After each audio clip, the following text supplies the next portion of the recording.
Something that isn't talked about enough is a content creator's responsibility to not cover things that could actively harm DBD's player base.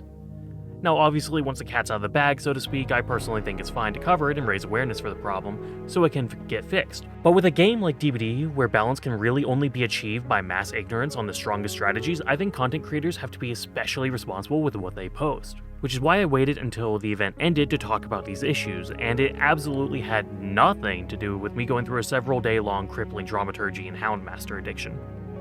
Nope, just pure morals here.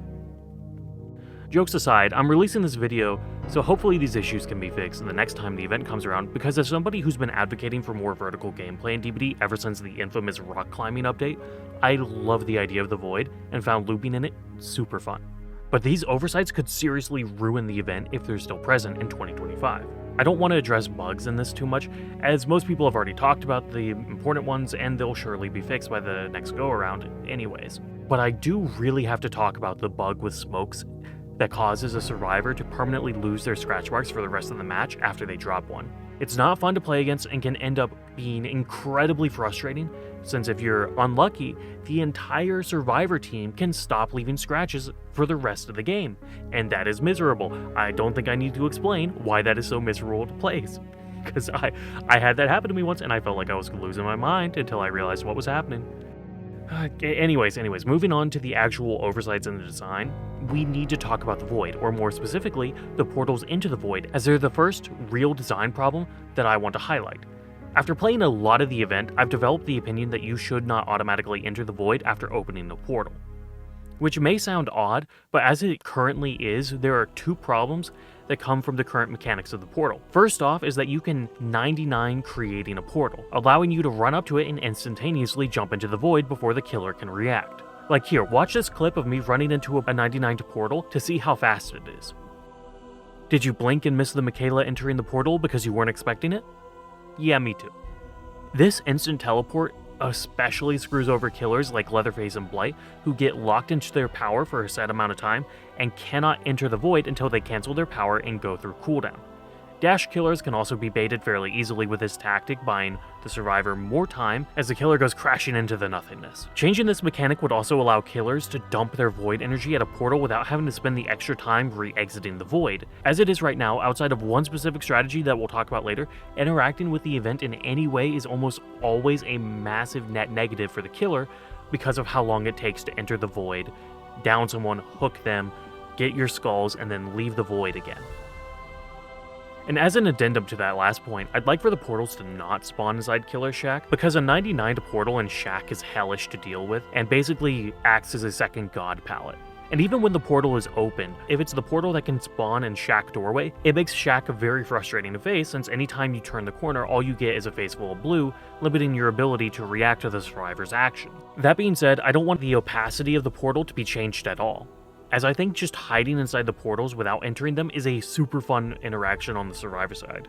Just move them out of the Shack doorway and it should be fine. Now let's talk about the Void itself, which is where things get especially evil. I'm not going to beat around the bush with this segment. Slugging in the Void is the strongest strategy we've ever seen in a DBD event. The fact that the killer can down a survivor in the Void, leave and go chase another survivor, then be able to jump back into the Void from basically anywhere on the map once they see another survivor has entered the Void is incredibly busted, and I am so thankful that the wider community didn't realize this. You can also pair it with perks like Knockout, Third Seal, and any perk or power that applies to Broken to make it near impossible for solo groups to figure out who's in the Void and who's in the normal realm. The only counter to this is to get in a Swift, and if you get slugged in the Void, crawl to a portal so that hopefully you can exit the Void before the killer can re-enter. But if the killer happens to come out of that portal, guess what? Now there's two slugs.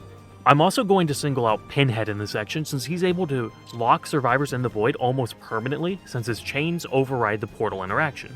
Thankfully, both these problems can be fixed rather easily. Allow survivors to fully recover in the Void and give the portals the same priority that exit gates have where they override the remove chain prompt. The only problem with the anti-slug change is it takes away the one advantage that the killer has if they chase a survivor into the Void. So I think the time before a survivor is transported from the Void into the normal world should be increased by about 10 seconds as a compensation change. Additionally, hooking a survivor in the Void should count as a transfer action, refilling the killer's haunt count and draining some of their meter. This still doesn't completely fix the issue, but at least now the hooked survivor can't be unhooked before the killer can leave the Void, and the killer is rewarded for chasing and hooking inside the void. Another change I'd like to see involving the void is allowing survivors to see when another survivor has entered the void.